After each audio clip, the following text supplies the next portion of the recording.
Hey guys, it's Dave. Last week I got my first plant mail in, I don't know, a year and a half, maybe more than that even. It's a plant that I am so ridiculously excited about. Many of you won't care at all, but I was just like, when I saw it. And then I got it and unboxed it and I was like,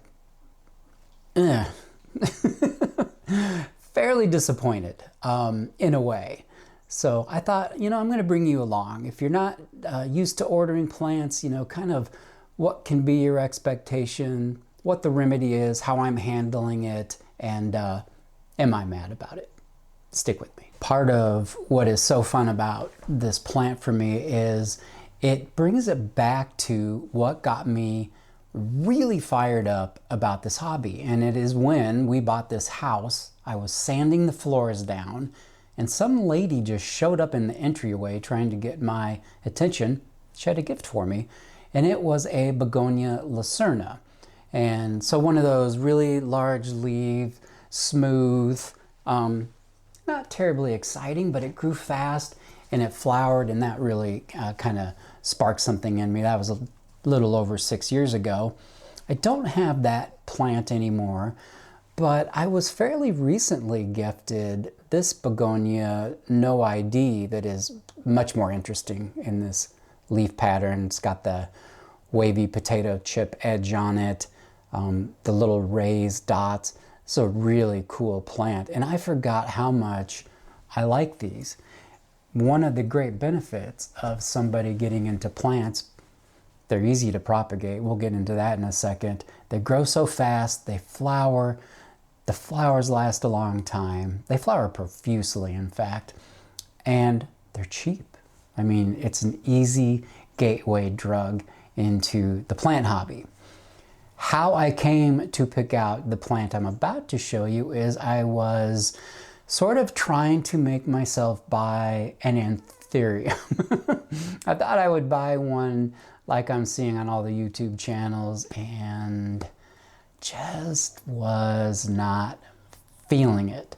And then, in the little recommended box, you may like this too, I saw the Black Magic Begonia with those really, really deep green leaves, the raised little bitty pimples and red hairs sticking out of them.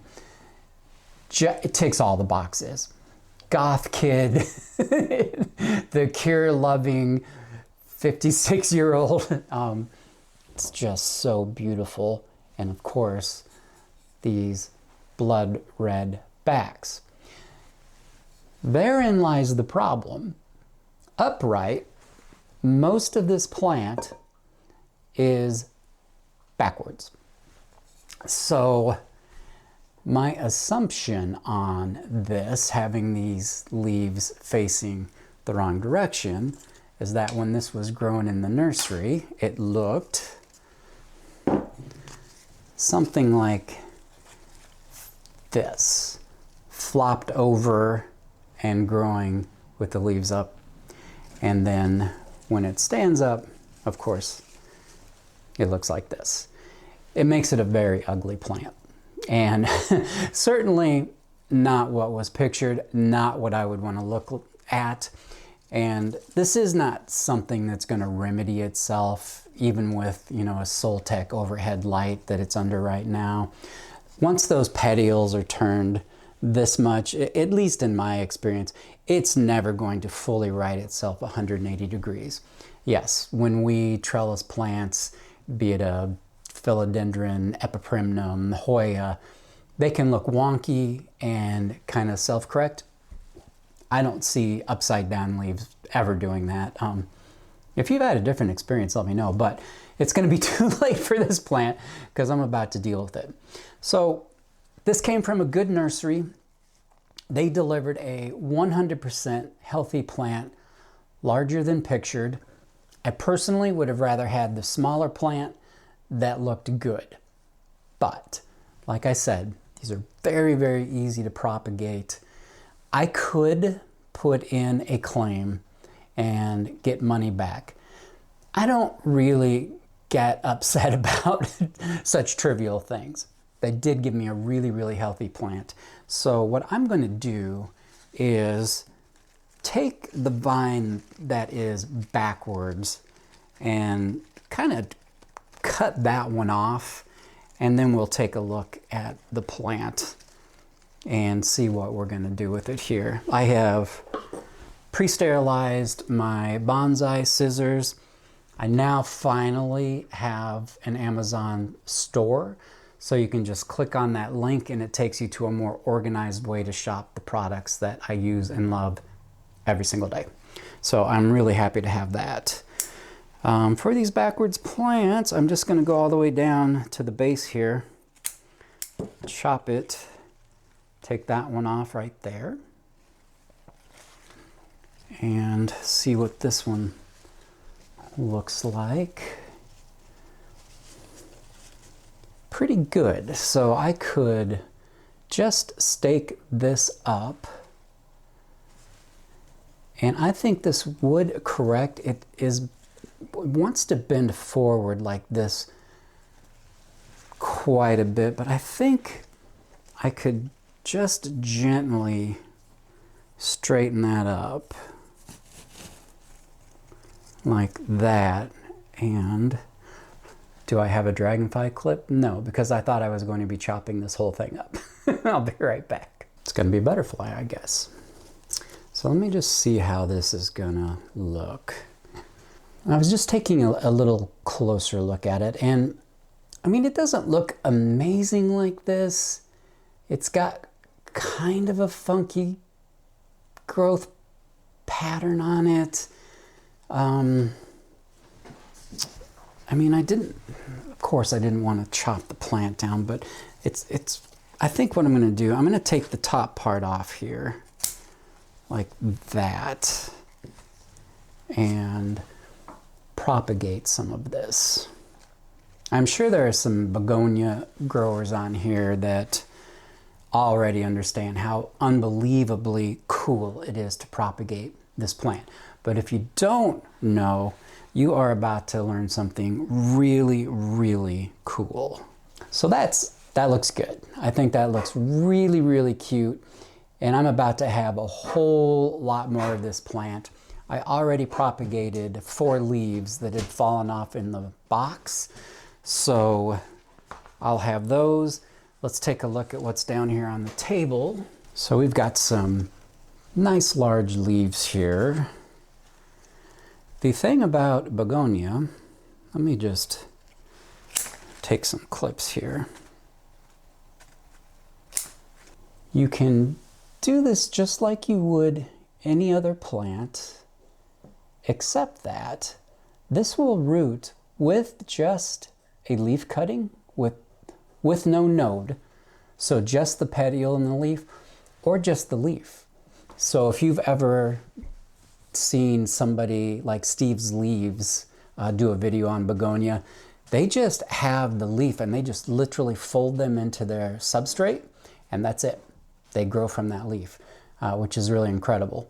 So it's not an aroid, you don't have to bury a node, don't have to have a node like I just said. So you can make cute little plants just like this. In this case, instead of my usual aroid mix, I'll be doing something that's much more dense, because these are very, very fine root systems and they really do want to be hugged. They don't want all the air that your Hoya or your Anthurium wants. So I think what I'll do is not get the substrate going. I will just make some cuttings real quick here, and then we'll pot them up. What was the plant that did it for you, if there was a plant? I'm very curious. You know how much I enjoy our comment section, because I comment on all the comments because I love doing it. And see, I'll just leave this one alone, put it in its own pot, and that's going to be a nice plant. Like I said, these are very inexpensive plants. I wouldn't be running around trying to get rich on these, but a library spring swap, gifts to friends, you know, who knows, but just to have some little freebie plants around that grow nice that's always a good thing, especially when it's one that looks really neat. You know, it's not just another, no offense, but it's not another golden pothos or a snake plant to give out for a housewarming, which just put me to sleep now as far as I'm concerned on those plants. There are so many interesting plants in this world that are easy to grow. I think we can take it easy on those too. Maybe that's just me. Some of these leaves are so large, it's going to be a little challenging. I think I'm going to focus on the small ones first here. Just kind of. And I'm using a considerably larger container than I normally would. Now, if this were a Hoya, I wouldn't do that. These really do grow so quickly and want to stay so moist, not obviously sopping wet. I always say obviously, like everybody would know that. They want to stay moist. So let me just put a couple in here, and there we go. We're going to have 2 cane begonia out of that. I don't know that you would want to do more than 2 or maybe 3 because these plants are going to get fairly large. All right, so there's the first one potted up. I have my finger on a little plant pin that's going to hold the slightly taller plant in right there, or cutting. I guess it's not a plant yet. Will be soon though, it doesn't take long. And let me get the rest of these potted up real fast. And then that one, and of course these will be much more stable when I water them in as usual. What I'm going to do is sacrifice these large leaves. It's going to be difficult to get these in the right size pot. Yes, I could, as I said, propagate them from the leaf. I have a ton of Black Magic begonia now. I don't need to propagate every last possible piece. Maybe one of these will grow in a nicer formation than the one I showed you earlier that we're leaving in the potting soil it came in for right now. Too soon to tell. Actually, I already see something I don't like. I'm just gonna cut this wonky leaf off too and start the plant there. So there you have it. Plant mail can go wrong, and you obviously need a remedy. You need to get your money back. You need an exchange, something to that effect. For me, this was a situation where it was an aesthetic issue with a very healthy plant. Kind of repeating myself, but it's such a quick propagator, and I'm going to have a lot of plants. So I would have felt icky about asking for a refund on a plant that cost $15. If this had been your dream anthurium that cost $115 or $515, you probably want it to look pretty much like it did in the picture. In a case like this, didn't hurt my feelings. I was a little disappointed, but I knew that I would end up doing something like this.